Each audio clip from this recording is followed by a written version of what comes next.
매주 목요일 이분과 함께 합니다. 정치 1번지 종로를 지역구로 둔 노무현 전 대통령의 사이 곽상원 의원입니다. 안녕하세요. 안녕하세요. 곽상원입니다. 반갑습니다. 네. 지난주 한번 출연해 보시니 어떠세요? 예, 뭐 사실은 이렇게 방송의 형식을 한 그 프로그램에 너무 오래간만에 출연을 해가지고요. 네네. 예, 뭐 사실 긴장도 좀 됐고 어떻게 방송은 잘 나왔는지 모르겠습니다. 주위에서 뭐라고 얘기들 하시던가요?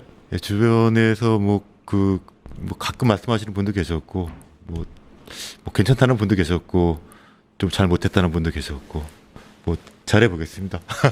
그동안 왜 타 방송에서는 의원님을 모시지 않았나요? 뭐 몇 번 부르긴 했었는데 제가 네. 일정상 안 맞은 것도 있었고, 그리고 이제 이게 실제로 잘 아시는 것처럼 미디어의 중심이 그러니까 일반 방송보다 지금 유튜브 네. 생태계로 옮겨갔기 때문에 네. 그 유튜브 생태계는 또 특정한 그 주제, 특정한 사람들을 선호하는 경우가 좀 있어서 제가 좀 그렇게 하진 않겠다는 생각이 좀 있어서 제가 나가진 않았습니다. 초선 의원이신데 일단 초선으로서 남들이 안 하는 소신, 패기 있는 발언을 한 것이 이제 가장 큰 화제가 어쨌든 예. 특정 유튜브에 대한 문제점을 지적을 했고, 그때만 해도 좀 공론화되지 않았던 그 주제가 이번 합당 과정을 거치면서 상당히 좀 문제의식이 되었다, 공론화되었다, 이렇게 볼 수 있습니다. 동의하십니까? 예, 한편으로는 좀 놀랍기도 하고, 한편으로는 좀 제가 예상했던 것보다 좀 시절이 좀 빨리 온 것 같기도 하고, 한편으로는 조금 더 정치가 좀 바람직한 현상으로 바뀌고 있다고 생각을 합니다. 일단 논란이 됐던 발언 잠시만 보고 오도록 하겠습니다. 지방선거 전에 합치는 걸로 마음이 모아지면 빨리 합쳐버리고 서로 우호적으로 공존할 길을 찾아라. 그게 답이에요. 괜히 무슨 절차가 듣다 시비 걸지 말고요. 전 변호사가 그런 점에서 본인들은 문제없다고 생각해도 걸러 냈어야 하는 건 청와대 민정이 했어야 하는 일입니다. 김어준 총수나 유시민 작가 같은 분은 아주 리버럴하게 자유분방하게 자기 의사를 분명히 표명하시는 분들 아니에요. 그렇기 때문에 거기에 좌지우지 된다고 하면은 우리 민주당도 건전한 당이 아니에요. 김어준 씨나 유시민 작가 같은 경우는 민주진영, 진보진영을 대변하는 이제 거의 큰 빅 스피커로 분류가 된단 말이죠. 그렇기 때문에 이 두 명이 어떠한 방향으로 좀 여론을 몰아간다고 얘기를 할까요? 그런 쪽으로 얘기를 하다 보면 여론 또한 그쪽으로 급격하게 가는 현상이 그동안에 좀 많이 반복되었던 것이 사실입니다. 그런데 이번에는 합당 과정을 만약에 놓고 본다면 오히려 더 반대되는 현상이 더 강해졌어요. 예. 왜 그렇다 보십니까? 글쎄요, 논쟁 자체가 갈릴 수 있는 사안이어서 그렇고, 그리고 과거처럼 포갑적으로 혹은 일방적으로 자신의 의견만을 강요하는 그 시절에서 좀 벗어났다고 보일 수 있고요. 또 하나는 저는 좀 그때 제가 처음에 특정 유튜버라고 제가 늘 말씀을 드리는데, 특정 유튜버라고 하는 게 이제 하나의 채널만 있는 것이 아니기 때문에 그렇습니다. 그때 제가 처음 말씀을 드렸을 때는 저도 굉장히 이제 고민도 많았고, 그리고 굉장히 사실 고통스럽기도 했는데, 그때 그럼에도 불구하고 제가 끝까지 주장을 했던 이유 중에 하나가, 원래 틈을 만들려면 틈이라는 것은 바늘 하나로 시작을 하는 겁니다. 네네. 이게 그 바늘 하나가 날카롭게 그 핵심을 찌르지 않으면 그 균열이 생길 수가 없기 때문에 그렇거든요. 그때 실제로 많은 분들이 공감을 했었지만 자신의 목소리를 내지 못했습니다. 근데 지금 그때 균열을 만들었기 때문에 그 균열로서 이제 새로운 숨이 들어왔다는 것이죠. 그 숨을 보고 지금 다시 사람들이 숨 쉴 수 있다는 것이고요. 지금 말씀하신 것처럼 김어준 공장장, 그리고 유시민 작가님들이 지금까지 민주 진영 혹은 민주당의 의견을 대변했다고 말씀하셨는데, 실제로 그 단순히 대변한 것이 아니라 그 의견을 만들어 온 측면이 좀 있습니다. 그러니까 예전에 크게 따지면 조중동이 해왔던 뭐 아젠다 세팅, 의제 설정 예, 이런 예, 거죠. 예. 조중동이 했던 것보다 훨씬 더 강력하게 하죠. 네. 과거에 이제 언론들은 실제로는 외견상 중립을 표방을 하고 실질적인 그러니까 방향성을 제시했는데 지금의 모든 의견을 보시면 조금 전에 나왔던 방송도 마찬가지일 텐데요. 단순히 방향성을 제시하는 것이 아니라 특정한 결론을 내고 그 특정한 결론에 반대되거나 특정한 결론을 그러니까 표현만 달라도 그 사람을 공격하기 시작하는 그런 포괄성이 있었다는 것이죠. 그러니까 거기서 지금 벗어난 것만 해도 저는 큰 변화라 생각하고 있습니다. 유시민 작가는 개인적으로 잘 아시죠? 잘 알죠. 근데 잘하는데, 그러니까 거기 어떻게 해야 잘하는지 모르겠습니다만, 예. 알긴 합니다. 근데 이번에 저도 이제 좀 깜짝 놀란 발언이 조금 전에 그 발언인데 절차적 하자를 갖고 시비 걸지 말라. 그런데 민주주의 요체가 절차적 정당성이 아닙니까? 저는 그 말에 대해서는 좀 저 스스로도 납득도 안 될 뿐더러 저 발언만큼 도저히 동의하기가 어렵더라고요.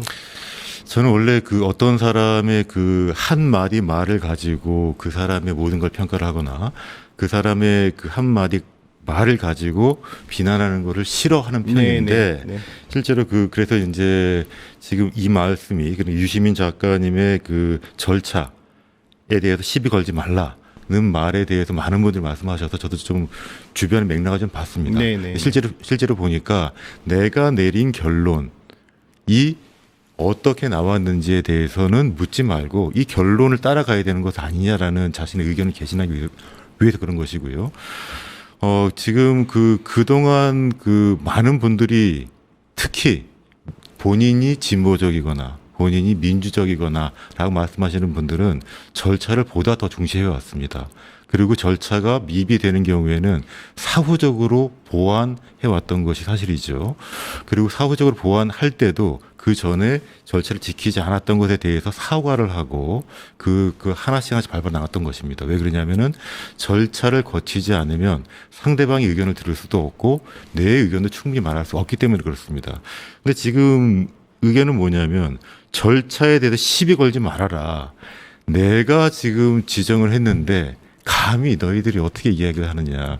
그런 자세죠.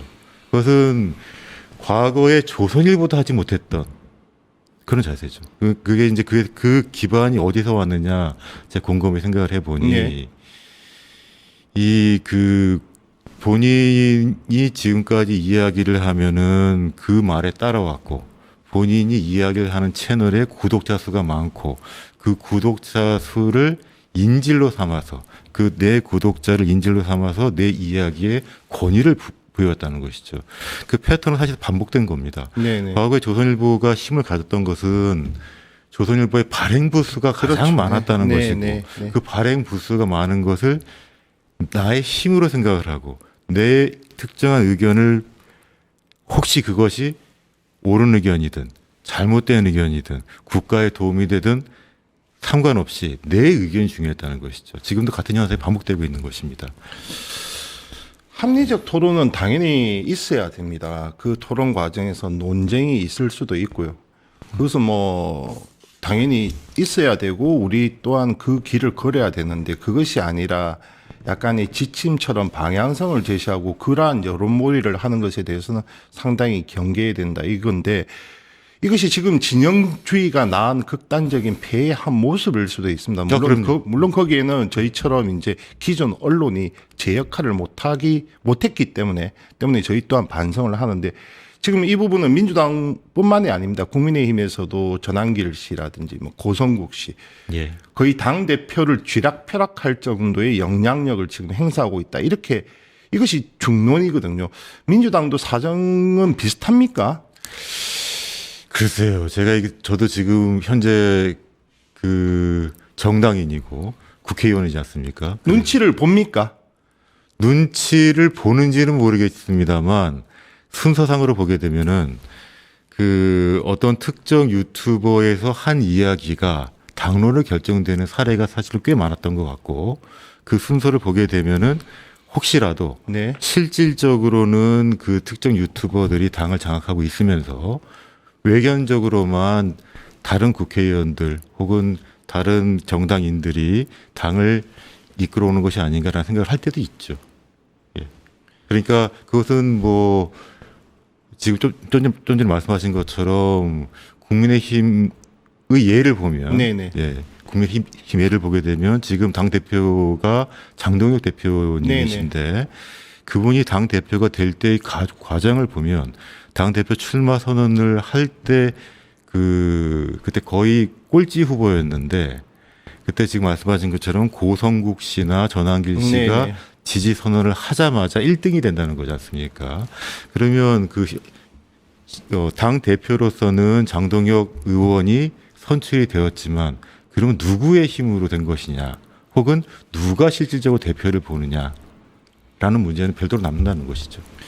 그러니 그 문제가 만약에 민주당에도 똑같이 통용된다고 한다면 이제 선출직에 국민적 평가를 국민적 평가를 받기 이전에 우리는 경선이라 부르죠.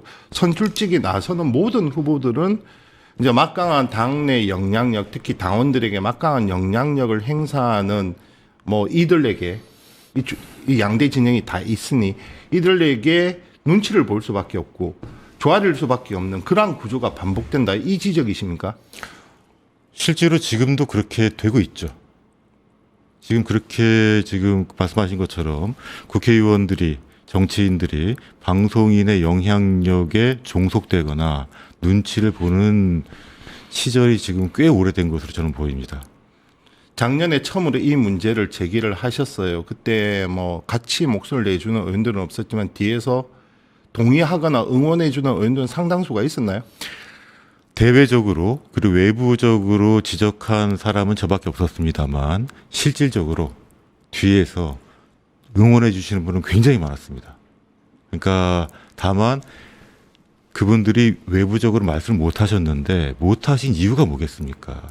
이 현실적인 영향력, 그러니까 이 방송인으로 치부되고 있는 방송인들의 영향력 때문에 저한테 혼자 오시거나 전화를 하시거나 뒤에서 말씀하신 것 뿐이고, 그리고 한편으로는 이 특정 정치 유튜버들의 영향력으로 당선되신 분들은 거기서 쉽게 벗어날 수 없거나 본인도 모르게 비자발적으로 그 영향력에 끌려가신 분도 계십니다. 그런 분들도 혹여나 하는 생각 때문에 못할 뿐입니다. 다음 공천 걱정 안 되십니까? 공천이요? 그럼 뭐 이렇게 잘못된 공천은 받고 싶지 않습니다. 잘못된 공천 받고 싶지 않다. 예. 어떻게 하면 끊어낼 수가 있습니까? 사실 두 가지. 그러니까 뭐 그러한 건전한 토론의 장, 견제와 감시와 비판 세력으로서의 남으면 좋은데 현실 정치에 개입하고 그 개입하는 수위가 넘어서 좀 전에 말씀을 하셨지만 당론을 결정하는 과정까지 왔다면 그는 상당히 심각한 현실 정치 개입이지 않겠습니까? 그렇다면 어느 한쪽에서는 끊어내려고 노력을 해야 되지 않겠습니까? 여전히 많은 대중들은 이 특정 유튜버들을 바라보고 있고 그 말에 상당 부분 동의를 하고 있는 것이 현실입니다. 일단 지금 특정 정치 유튜버가 정치 세계에 영향력을 미칠 수 있습니다. 미칠 수 있는데 실제적으로 지금처럼 미치고 싶으시면 현실 정치로 들어오셔야 됩니다. 그러니까 권투 선수가 권투를 하려면 링 안으로 들어와서 정당하게 시합을 하면 되는데 링 밖에서 본인은 주먹 한 대 맞지 않고 오직 링 위에 뛰고 있는 사람들을 지시해서 자신들이 수익을 얻거나 자신들이 영향력을 얻게 되면 그것은 국민들을 기만하는 것이고 정치를 왜곡하는 것입니다. 그렇게 해서 안 되는 것이죠. 영향력을 미치고 싶으시면, 그리고 특히 과거에 조중동보다 훨씬 더 큰 영향력을 미치고 있다면 현실 정치로 들어와서 하셔야 되는 것이죠. 그럼 괜찮습니다. 두 번째, 의원들도 몇몇 분들은 적극적으로 그 특정 정치 유튜버의 세계에서 같이 마치 동업자처럼 활동하시는 분도 계시고, 그리고 상당히 많은 분들은 그에 그냥 따라가거나 본인들한테 이익이 있기 때문에 활동하시는 분도 계십니다. 네네. 그리고 또 다른 많은 분들은 한편으로는 자신도 모르게 그 세력에 휩쓸려 사시는 분들도 계신 거죠. 그분들도 이제 그 지금 이번 기회에 본인들의 정치 활동에서 좀 그 하나씩 줄여 나가시거나 끊어내셨으면 좋겠습니다. 특성에 좁혀 보겠습니다. 그러면 김어준 씨가 김어준 씨가 지난 전당대회 때 특정한 본인이 의도한 방향으로 영향력을 행사했다고 생각하시는지, 그리고 연장선에서 이번 조국 혁신당과의 합당 과정에서도 그러한 영향력을 행사했다고 생각하시는지, 좀 더 솔직하게 나아가면 차기 당대표까지 영향력을 미치려고 하고 있다고 생각하시는지. 예. 지금 질문 세 가지를 하셨는데요. 네. 그 세 가지의 흐름이 지금 다 그 근거가 전혀 없는데, 그런 현상이 전혀 없는데 질문하시진 않았을 겁니다. 네네. 예. 다 근거가 있고, 네. 그러한 현상들이 있고, 많은 분들이 궁금해 하시기 때문에, 네. 예, 그렇다는 것이죠. 네. 저도 실제로 이제 지금 김어준 씨가 어떠한 영향력을 행사했는지 말을 제가 직접 들어본 적은 없습니다. 네. 김어준 씨한테 물어본 적도 없고요. 하지만 그 방송에서 한 이야기, 그 다음에 정당 행사의 진행 방향을 보게 되면은 실질적으로 개입을 하고 있는 것으로 보이죠. 특히 저는 그때 상징적인 좀 장면이 있는데, 네. 그때 작년이었나, 제가 그 시점은 정확하지 않습니다. 아마도 그때 그 인천의 무슨 아레나라는 곳에서. 예. 저 예. 기억합니다. 네. 혹시 기억하시나요? 네. 그 아레나라는 곳에서 많은 정치인들을 불러놓고 방송을 하시는 모습을 제가 잠깐 봤습니다. 저는 그곳에 가지도 않았고 그 방송을 다 보진 않았는데, 언론 보도나 그 짧게 나온 영상들을 보니까 그때 문재인 전 대통령도 네. 오셨고, 네. 김경수 지사, 네. 정청래 대표, 그때 김윤석 총리도 네, 오셨나요? 네, 뭐 맞습니다. 하여튼 많은 분들이 오셨는데, 그 많은 분들을 불러놓고 그때 제가 좀 그 상징적으로 놀랍게 봤던 장면은, 문재인 전 대통령께서 형님으로 불러봐 이렇게 하셨나요? 네. 예, 그 장면이 저는 아주 인상적이었는데, 그때 그게 이제 저한테는 정치 세력이 심지어 전 대통령까지 그 한 명의 유튜버 정치 세력에게 뭐 좀 과격한 표현을 하자면 복속하겠다는 선언으로 봤습니다. 복속하겠다는 선언으로 봤다. 아니면 현실적으로 그런 영향력이 있다고 인정하는 것으로 봤습니다. 조금 더 순화시키자면 지금 현실 정치 유튜버의 이익에 내가 크게 저항하지 않겠다라는 그런 모습으로 봤습니다. 뭐 어차피 연장선이긴 하지만 잠시 주제를 좀 돌려서 이번 민주당과 조국 혁신당의 합당 문제에서 나아가겠습니다. 지금 감정적 골이 깊어졌어요. 민주당과 조국 혁신당 간 그 당원들과 지지층 간에 일단 감정적 골이 깊어졌고, 민주당 내부에서 또 당원들이 격하게 지금 격한 발언들이 오가면서 갈등이 이제 심화되고 있는 양상이죠. 그러면 크게 봤을 때 가령 민주진보 진영이 민주당이 배출을 한 3명의 대통령이 있지 않습니까? 김대중 대통령, 노무현 대통령, 그리고 문재인 대통령. 아들이 아버지의 자산 중에서 부채만 빼고 승계하겠다 이러지는 않잖아요. 그러면 그럼요. 크게 보자면 물론 공간은 다 어느 정도 있겠지만 그 대통령 3명의 자산을 다 승계하고 그 세력들을 함께하는 것이 진정한 통합 아니냐라는 담론으로 만약에 이번 합당 문제를 본다면, 지금 큰 통합에서는 이 분명히 분열이다 이렇게 규정할 수 있지 않겠습니까? 지금 말씀하신 것처럼 실제로 통합의 의미를 어떻게 둘 것이냐에 문제가 좀 있습니다. 네. 그러니까 지금 그 외견적으로 보기에는 그 저희 더불어민주당의 지지자와 조국혁신당의 지지자들이 조금 좀 나뉘어 있는 것도 맞고, 근데 그 뿌리 자체가 과거의 민주당 세력이었기 때문에 원래 뿌리로 찾아간다는 의미에서는 통합으로 볼 수는 있습니다. 네, 네. 근데 그것이 통합이라면 실제로 이렇게 했어야 됩니다. 저는 어떻게 보냐면은 저희 더불어민주당은 지난 총선 당시에 그 모든 지역구의 후보를 공천을 했었고요. 그리고 지역구만 공천한 것이 아니라 별도의 비례 정당을 만들어서 비례 의석까지 확보를 했습니다. 네, 네, 네. 그렇죠. 조국혁신당은 어떻게 했냐면은 지역구는 공천하지 않고 별도의 비례 정당을 만들었죠. 네. 그러니까 더불어민주당도 비례 정당으로 만들었고 조국혁신당도 비례 정당으로 만들었습니다. 그렇게 국민으로부터 선택을 받은 것입니다. 다시 말씀드리면 지난 총선을 통해서 국민으로부터 선택을 받았기 때문에 이 두 정당이 합당을 하려면 국민에게 여쭤보는 절차를 거쳐야 되는 것입니다. 네, 네. 그 국민에게 여쭤보는 절차를 거치지 않으면 국민을 한편으로는 정치적으로 기만한 셈이 됩니다. 왜 그러냐면 비례 의석을 2배로 받는 것이었거든요. 네, 네. 그렇게 하면 안 되는 것이죠. 그러니까 최소한 조국혁신당은 우리가 국회의원 선거 때 비례 정당으로 나가겠습니다.